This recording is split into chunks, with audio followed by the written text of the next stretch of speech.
শুধু মুখে সন্ধ্যাবেলায় বসে থাকা যায় বলো মা?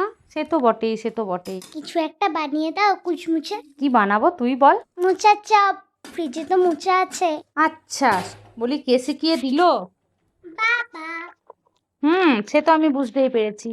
ঠিক আছে দেখ, এখানে আমি মোচাটাকে সেদ্ধ করে নিয়েছি নুন আর হলুদ দিয়ে, সাথে দুটো আলুকেও সেদ্ধ করে নিয়েছি। মোচার জলটা এখানে ঝরিয়ে নিয়েছি। এবার হাতে করে আলুগুলো একটু ম্যাশ করে দিলাম। এবারে ধনে জিরে গুঁড়ো, হলুদের গুঁড়ো, পরিমাণ মতো নুন, সামান্য আদা আর 3টে কাঁচা লঙ্কার পেস্ট এখানে আমি দিয়ে দিচ্ছি। তারপর ভালো করে হাতে করে মেখে নিচ্ছি। গ্যাসে কড়াই বসিয়ে দিয়ে সর্ষের তেল দিয়ে দিচ্ছি তাতে জিরে ফোড়ন। মা, ফোনটা পুড়ে যাবে তো। এবার পুরটা দিয়ে দাও।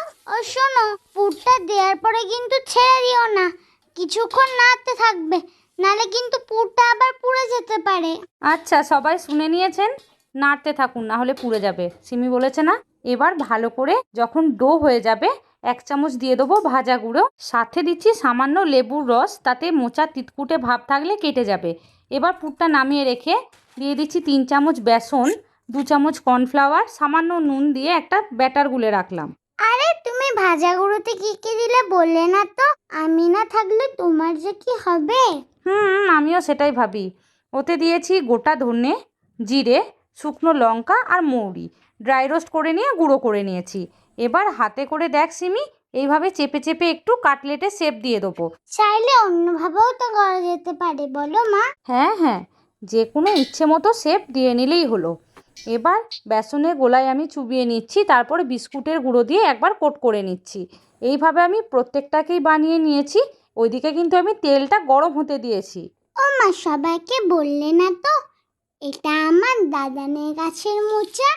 আরে মোচা গো মোচা, মানে কালারফুল।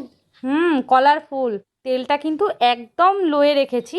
এবার একটা একটা করে চপ আমি দিয়ে দিচ্ছি। গ্যাসের ফ্লেমটা এই সময় একেবারে লোয়ে থাকবে। উল্টে পাল্টে কিন্তু দুটো দিকই ভালো করে ভেজে নেব। একটু বেশি সময় ধরে ভাজলে মোচার চপটা কিন্তু অনেক বেশি ক্রিস্পি হবে। নালে মোচার ভেতরটা কেমন কাঁচা কাঁচা লাগবে। না, কাঁচা কাঁচা লাগবে না, আমি একদম কম আঁচে ভেজেছি। এবার সবগুলোই ভাজা হয়ে গেছে, একে একে সবকটাই তুলে নিচ্ছি। নাও, অনেকক্ষণ ধরে বক বক করেছো, এবার খেয়ে বলো দেখি কেমন হয়েছে খেতে। একটু লেবুর রসটা চেপে দাও তো মা, আমি চট করে বাবাকে আর বুনুকে ডেকে নিয়ে আসি। এবার বল তো দেখি খেয়ে কেমন হলো। বুনু সোনা, তুই আগে খেয়ে বল তো কেমন হলো। আমি আর মা মিলে বানিয়েছি। তাহলে দেখা হচ্ছে অন্য ভিডিওতে। আজকে টাটা।